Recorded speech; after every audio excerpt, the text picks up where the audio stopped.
এখন করছেন যে খাবেন না, চলেন তো। আমি খাটাখাটি কই করি? আমার থেকে তো বেশি তুই করিস। তুই যদি না থাকতি, বাবাকে সামলানো আমার জন্য কত কষ্টকর হয়ে যেত। তুই আছিস দেখেই তো আমি এতটা ছাড় পাই। মায়ের কাছে শুনছি মাও নাকি আপনাদের এখানেই কাজ করতো, কিন্তু আপনারা মারে কোনোদিন কাজের লোক ভাবেননি, সবসময় তারা নিজের মানুষ ভাবছেন। তাই তো আমিও আপনাদের পর ভাবি না, নিজের ভাবি। এখন চলেন, খাবেন, চলেন।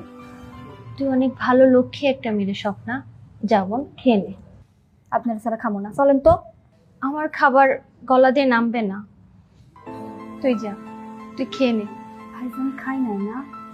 তুই এত কেন বেশি বুঝোস? যা তো যা, যা বলছি, যা। আচ্ছা।